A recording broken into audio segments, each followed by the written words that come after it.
सभी किसान भाइयों को हाथ जोड़ के नमस्कार। अभी हम विज्ञान भवन में हैं और यहाँ पे सरकार और किसान नेताओं के बीच में 7वें दौर की बातचीत चल रही है और अभी ब्रेक हुआ है। और पहले की मीटिंगों की तरह हमें गुरुजी के लंगर से जो प्रसाद आया वो सभी किसान नेताओं ने नीचे फर्श पे बैठ के वो प्रसाद ग्रहण किया है।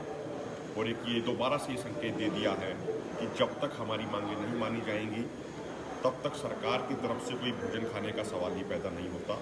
हम किसान सामाजिक स्वाभिमानी कौम है और पहले की तरह हम इसी तरीके से अपना भोजन आगे भी यदि कोई मीटिंग होगी तो लंगर से प्रसाद मंगाएंगे और वहाँ से भोजन ग्रहण करेंगे।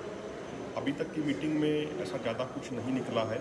एक महत्वपूर्ण बात लेकिन ये है कि मीटिंग की शुरुआत में हमारे नेताओं ने बिल्कुल ठोस तरीके से ये बात कही कि भाई मीटिंग जब शुरू होगी उससे पहले आप सभी शहीद किसानों को श्रद्धांजलि दें और उसके लिए 2 मिनट का मौन धारण करें। जैसे ही हमारे किसान नेताओं ने कहा तो उसके बाद सभी लोगों ने खड़े होकर, जिसमें सभी किसान नेता भी थे, केंद्र सरकार के मंत्री भी थे, केंद्र सरकार के अधिकारी और बाकी जो भी लोग वहाँ पे उनके स्टाफ में थे, तो सभी लोग खड़े हुए और 2 मिनट का मौन धारण रखा और उन 70 किसानों को श्रद्धांजलि दी जो इस आंदोलन में अपने प्राणों की आहुति दे चुके हैं।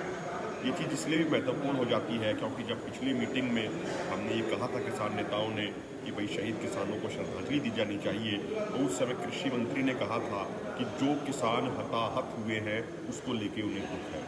तो जो ये हताहत शब्द था, इससे हम बड़े आहत हुए थे और न कि सिर्फ हम, पूरा किसान समाज आहत हुआ था कि सरकार के लोग हमारे शहीद किसानों को ये शहीद मानने को तैयार नहीं थे। तो आज की बैठक में हमने शुरुआत में कहा कि पहले शहीद किसानों को श्रद्धांजलि दी जाएगी, उसके बाद कोई अन्य बात होगी। तो सबसे पहले सभी लोग 2 मिनट के लिए खड़े हुए और मौन धारण किया और उन शहीद किसानों को श्रद्धांजलि दी।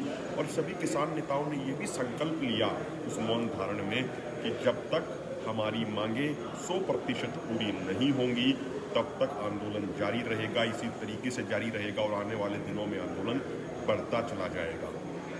और इसमें मेन बात यह है कि जो 2 हमारी मेजर मांगे हैं जिस पे पिछली मीटिंग में कोई सहमति नहीं बन पाई थी, उन पे अब तक भी कोई सहमति नहीं बन पाई है।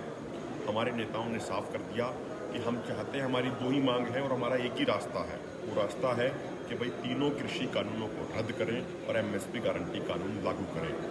सरकार बात को इधर उधर घुमाने का प्रयास कर रही थी। सरकार कह रही थी कि भाई सेक्शन वाइज चर्चा कर ली जाए, क्लॉज वाइज चर्चा हो जाए। तो हमारे सीनियर नेताओं ने कहा कि ये क्लोज वाइज चर्चा, सेक्शन वाइज चर्चा तो हम पहले कर चुके हैं। अब आप दोबारा से यदि हमें उलझाना चाहते हैं समय व्यर्थ करने के लिए तो वो ठीक नहीं है। आप हमें सीधा सीधा बताइए कि आपका क्या पक्ष है। उसके बाद फिर वो चर्चाएं चलती रहीं, अलग अलग तर्क आते रहे। उसके बाद हमारे किसान नेताओं ने भी मजबूती से बहुत सारे तर्क रखे जिनका कोई जवाब नहीं था सरकार के पास। तो अभी इस ब्रेक के बाद अगले राउंड की बैठक होगी और देखते हैं कि उसमें क्या निकलता है। लेकिन पहले राउंड में हमने ये स्पष्ट कर दिया कि जो हमारे 70 किसान शहीद हुए हैं उनके ऊपर हम संकल्प लेते हैं, उनकी शहादत के ऊपर, कि जब तक ये मांगे 100% पूरी नहीं होंगी तब तक आंदोलन जारी रहेगा। अन्य कोई रास्ता नहीं है, अन्य कोई विकल्प नहीं है। सरकार बार बार कह रही थी पिछली मीटिंग में भी कि कोई अन्य विकल्प बताइए, तो हमने अब की बार भी कहा, पिछली बार भी कहा था, कोई विकल्प नहीं है, एक ही विकल्प है और वो ये है कि तीनों कृषि कानूनों को रद्द करें और एमएसपी गारंटी कानून लागू करें। जय जवान, जय किसान, जय भारत।